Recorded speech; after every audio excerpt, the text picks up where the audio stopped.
Hi all, my name is Jaswini Rathi. I did my master from IIT in computer science and currently I am working as SD2 in Intel in machine learning domain. Why I am telling you? Because life में हम कुछ भी बन जाए, कितने भी बड़े हो जाए, बट हमें पैरेलली हमें कुछ ना कुछ ऐसा करना चाहिए कि जिससे ह्यूमैनिटी के लिए कुछ ना कुछ हमें ऐसा करना चाहिए, एक दूसरे की हेल्प करनी चाहिए. So before going to start this video, मैं ये वीडियो इसलिए बना रहा हूँ. इस वीडियो का कोई ये मोटिव नहीं है कि मैं कोई सिंपैथी गेन करना चाहता हूँ इस वीडियो से. इस वीडियो का सिंपल मोटो ये है कि हम यदि लाइफ में 5 to 10 रुपीज़ भी कंट्रीब्यूट करें तो हम किसी की ज़िंदगी बचा सकते हैं. इसके अलावा हम सिस्टम को चेंज तो नहीं कर सकते, but as we are a part of the system, तो हम सिस्टम के साथ जुड़ के उसको चेंज करने की कोशिश कर सकते हैं. तीसरा, इस चीज़ में हम बात करेंगे दीपक के फीडबैक का. उनके घर पे गया था मैं, तो उनसे डिस्कस हुआ, तो दीपक का क्या व्यू था आफ्टर रिटर्निंग उस फादर. वापस आए सिर्फ पापा घर से हॉस्पिटल से. सो ये सब चीज़ें मैं डिस्कस करूँगा. साथ में कितनी हमारी फंडिंग हुई और कितने का दीपक का बिल था उसके पापा का. तो सारी चीज़ें हम इस वीडियो में कवर करेंगे. और प्लीज़ डोंट थिंक कि ये सिंपैथी वाली वीडियो है. यदि आपको ऐसा लगता है तो आप प्लीज़ इस वीडियो को भी स्किप कर सकते हैं और कोई दूसरी वीडियो देख सकते हैं. ओके, सो स्टार्ट करते हैं वीडियो. और वीडियो में मैं ये कहूँगा कि last 15 to 20 days of my life is very tough because me and my mother have a surgery. Specially my mother को थ्रोट में एक न्यूड्यूल था, तो नोडल की वजह से उनको, नोडल हिंदी में से गांठ बोलते हैं, गले में गांठ थी, तो उनकी सर्जरी थी. और मेरा नोज़ल में मेरे पॉलिप है, जिसकी वजह से मुझे शॉर्ट ब्रीथिंग हो जाती है कभी कभी. और इसका मुझे पता था, बट फिर भी मैं वेट कर रहा था कि कब टाइम आएगा. बट अभी जैसे मैं अपने घर से ही काम कर रहा हूँ, वर्क फ्रॉम होम कर रहा हूँ, सो मैंने सोचा कि मैं और मम्मी दोनों का ट्रीटमेंट करते किसी ENT से. सो उसके लिए मैंने दिल्ली में ENT स्पेशलिस्ट थे, तो उनसे अपना और मम्मी का ऑपरेशन कराया. तो ये चीज़ मैं इसलिए बता रहा हूँ क्योंकि लाइफ में फेस होते हैं कि आपने आपकी मम्मी है, ठीक है, अपने लिए आप कर सकते हो, बट सेम टाइम से कोई तीसरे के साथ भी आपका फैमिली नहीं है, आपका कोई फैमिली की रिलेटिव है, उसके साथ ऐसा कुछ हो जाए तो फिर इट्स क्रिएट ए प्रॉब्लम. तो सेम ऐसे ही मेरे साथ हुआ कि जब मैं अपने लास्ट 1 मंथ से मैं हमेशा हर वीकेंड पे दिल्ली जाता था मम्मी के चेकअप के लिए कि कुछ कैंसरस थिंग तो नहीं है नोडल के अंदर, कुछ गांठ के अंदर कैंसरस तो नहीं है, कुछ समथिंग. तो we did various test like FNAC, तो कुछ ऐसा था नहीं, पर डॉक्टर सेज कि 5 से 7 डाउन द ईयर्स कुछ भी हो सकता है. तो पर माँ मेरे लिए मेरी दुनिया है, सो मैं उसके लिए 1% भी रिस्क नहीं ले सकता था. तो मैंने डायरेक्टली विदाउट थिंकिंग कि कुछ हो सकता है ना हो सकता है, डायरेक्टली बोला कि मुझे अपनी मम्मी को ऑपरेट कराना है. तो उसी के लिए मैं 24 अप्रैल को मेरा और मेरी मम्मी का एक शादी ऑपरेशन हुआ था. तो उससे पहले 21 को दीपक है जो, उसका कॉल आता है मेरे भाई के पास कि भाई मेरे पापा फॉल डाउन हो गए हैं. तो उससे अब मेरे भाई ने बोला कि हो सकता है कि नॉर्मल ही है, कुछ गर्मी ज़्यादा है इस वजह से गिर गए हो. बट फिर हमने बोला कि तुम अपने लोकल डॉक्टर के पास दिखा लो. तो हमने लोकल डॉक्टर के पास दिखाया. लोकल डॉक्टर ने CT स्कैन करा तो उनको पता चला कि ब्रेन हेमरेज है. उनको पता भी नहीं ब्रेन हेमरेज क्या होता है. और उससे पहले मैं बताना चाहूँगा आपको कि दीपू का बैकग्राउंड क्या है. दीपू के फादर जो है वो एक टेलर है और साथ में उनके जो बड़े भाई गोपाल है वो एक ड्राइवर है एम्स हॉस्पिटल के अंदर, जो कि परमानेंट नहीं है, टेम्पररी ड्राइवर है, जो कि डॉक्टर को ले जाने और ड्रॉप करने का उनका काम रहता है, जिससे वो अर्न करते हैं. तो ये दीपू का बैकग्राउंड था. तो दीपू ने फिर डॉक्टर ने बोला कि इनको चाहे तो फोर्टिस ले जाइए या और कोई मैक्स हॉस्पिटल, वहीं पे इनका इलाज पॉसिबल है. बट आप जानते हो गरीब इंसान इतनी महंगाई में नहीं कर सकता, बिकॉज मुझे पता है जब मैंने अपनी मम्मी और मेरा ऑपरेशन कराया तो it's to costly. But even तो आई हैव इंश्योरेंस, बट फिर भी बहुत कॉस्टली है, एक नॉर्मल इंसान नहीं करा सकता. तो उसके बाद दीपू ने फिर बोला कि भाई उसके भैया जैसे एम्स में डॉक्टर को ले जाते थे, तो उन्होंने बोला कि हम एम्स में ले जाते हैं.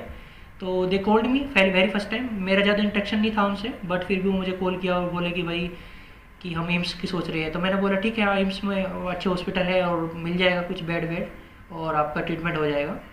बट ऐसा सोचने में अच्छा लगता है, बट ऐसा होता नहीं है। तो फिर मैं अपना पीएसी के लिए गया था। पीएसी मतलब प्री एनेस्थीसिया चेकअप। जब भी आप कभी ओटी पे जाते हो, ऑपरेशन थिएटर में जाते हो, तो उससे पहले आपका पीएसी होता है कि आपकी बॉडी एनेस्थीसिया लेने के लिए स्टेबल है नहीं है। तो उसी दिन मैं 22 अप्रैल को मैं वहाँ पे गया हुआ था, दिल्ली में वसंत विहार के अंदर। तो उसी टाइम उनका कॉल आया मेरे पास, दीपू का, कि मैं एम्स में हूँ और मेरे पापा को बेड वेड नहीं मिल रहा है और यार मतलब काफ़ी सिचुएशन ख़राब है। तो मेरे भाई ने बोला था कि हम वापस आते वक्त मेट्रो एम्स मेट्रो पे उतर के उनका पता हाल चाल पूछेंगे क्या है। तब तक मैं लग रहा था कि नॉर्मल ही है यार, ठीक है, ब्रेन हेमरेज है, तो मतलब शायद डॉक्टर पकड़ लेंगे और ठीक कर देंगे ऐसा कुछ।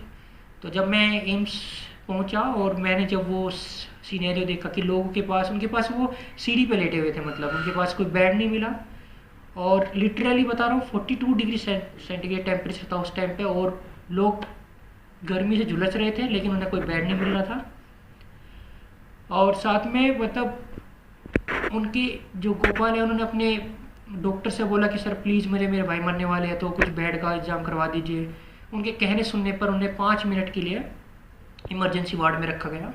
और इमरजेंसी वार्ड में उन्हें क्या दिया गया, पैरासीटामोल और एक बीपी की, ब्लड प्रेशर की मेडिसिन्स। उससे उनका यूरिनेशन काफ़ी ज़्यादा हो रहा था जिससे और कमजोरी आ रही थी शरीर में। और बोल दिया कि आप ठीक है ये, but that person is literally dying in front of me. और many people, such peoples are dying in front of me. और मेरे अंदर मतलब मैं कह नहीं सकता, मैं खुद दुख में था कि मेरी मम्मी का ऑपरेशन है और उसके 2 दिन बाद मेरा खुद का ऑपरेशन है और मेरी मम्मी का ऑपरेशन है। मैं खुद पेन में था और साथ में ये एक नया किस चीज़ थी। तो उस टाइम पे फिर मैंने देखा, तो उस टाइम पे दीपू की मम्मी आती है और वो आके she cried in front of मी। तब मैं रजिस्ट नहीं कर पाया उस चीज़ को, कि उन्होंने बोला कि यार गरीब आदमी मतलब मरने के लिए पैदा होता है, मतलब कोई वैल्यू नहीं है इस इंसान की यहाँ पे। तो उस टाइम पे I will literally inside I cried a lot कि यार काश मैं इतना मजबूत होता कि मैं तीनों को बचा पाता एक सेम टाइम पे। तो फिर मैंने डिसाइड किया कि चलो कुछ मतलब मैं अपनी पोस्ट डालूंगा लिंक्डइन पे, लोगों से रिक्वेस्ट करूंगा कि फंडिंग के लिए, और हम सब मिलकर उनकी एक जान बचा सकें एक इंसान की। तो तब मेरे अंदर ये आइडिया आया और मैंने स्टार्ट किया, मतलब फंडिंग की पोस्ट डाली। उसके बाद फिर मैंने सोचा कि एम्स में जब उन्हें बेड नहीं मिल रहा था, 24 आवर्स ऑलरेडी हो चुके थे और उनको बार बार चक्कर आ रहे थे और खड़े खड़े गिर रहे थे। तो मैंने सोचा कि क्यों ना हम अपने मतलब मेरठ में मतलब एक हॉस्पिटल है तो वहाँ पे रेफ़र करा जाए instead of Fortis, because Fortis का खर्चा थोड़ा ज़्यादा था। थोड़ी सी हमने इनिशियल हेल्प करी मेरे पापा ने और गांव के कुछ लोगों ने भी हेल्प की उनकी। सो फिर हमने उन्हें मतलब मैंने उनकी एम्बुलेंस बुक कराई और उनको मेरठ रेफ़र कराया।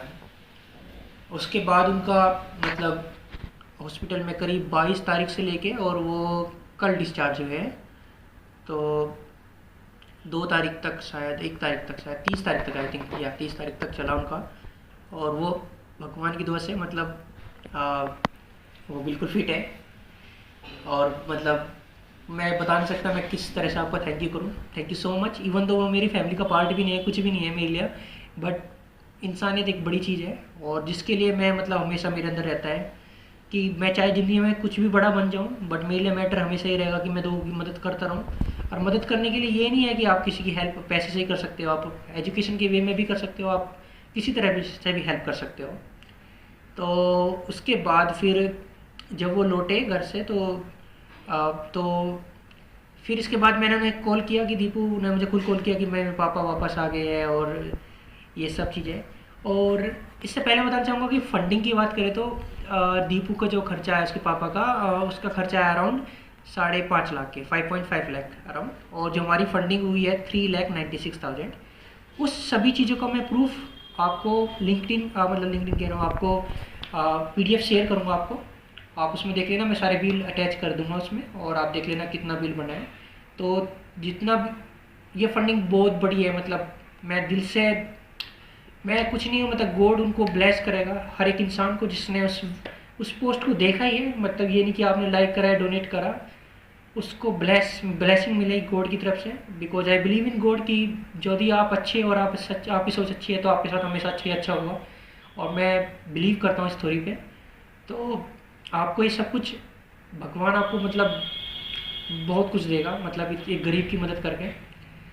तो टोटल फंडिंग ये हुई, तो मैं अटैच कर दूंगा उस चीज़ को भी। अभी मैं मतलब दीपू के घर पे जा रहा हूँ और उनसे बात करते हैं कि क्या सिचुएशन है होगी। Okay, so hello everyone. So मैं अभी मतलब दीपक के जो है, दीपक यहाँ पे है, तो उनके पापा के घर पे गया था उनसे विजिट करने के लिए। कल वो डिस्चार्ज हुए हैं मतलब हॉस्पिटल से। तो ये आप देख सकते हो वो सेफली घर पर आए हैं, मतलब घर पहुँचे हैं, और डॉक्टर ने बोला कि वो पूर्णतः ठीक है और अभी उनको मेडिकेशन पर रखा गया है। तो अब मैं पहले तो ये कहूँगा कि थैंक यू सो मच सभी के लिए। मैं तो एक जस्ट मीडियम था, बट आप लोगों ने काफ़ी मेहनत से आपने काफ़ी मदद की, जिसकी वजह से आज एक इंसान मतलब बच गया है।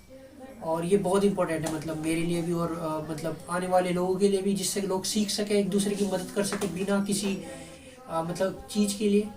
और ये मदद बहुत ही मतलब, पैसा एक ज़रूरी चीज़ है पर पैसे से बड़ी दुआ भी एक बड़ी चीज़ है। तो हम लोग ऐसा करते रहना चाहिए एक दूसरे की मदद। सो अभी मैं पहले दीपक से बात करेंगे। सो दीपक की तरफ कैमरा करो। बहुत बहुत धन्यवाद। मेरी बहुत मदद करी है आप लोगों ने, सबने बहुत मदद करी। बहुत पैसा मिला मुझे, जिससे पापा का इलाज अच्छे से हो पाया। बहुत अच्छा इलाज हुआ, उस पैसे बहुत मदद हुई मेरी। बहुत बहुत धन्यवाद, दिल से धन्यवाद आप लोगों का, दिल से धन्यवाद। आप भी कुछ कहना चाहोगे? हाँ जी, नहीं जिन बच्चों जो भी करा रही मेरे लिए बहुत बढ़िया करा रही है। मैं भी आप लोगों का सबका जो है दिल से धन्यवाद करता हूँ।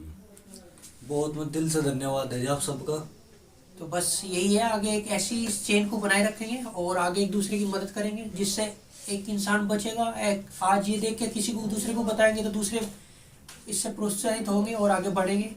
और इस सिस्टम को हम मतलब नेता लोग तो चेंज नहीं कर सकते, और हम ही लोग हैं जो चेंज कर सकते हैं। तो हमें उसके लिए फाइट करते रहना है और एक दूसरे की ज़िंदगी बचानी है। सो thank you so much again, thank you so much.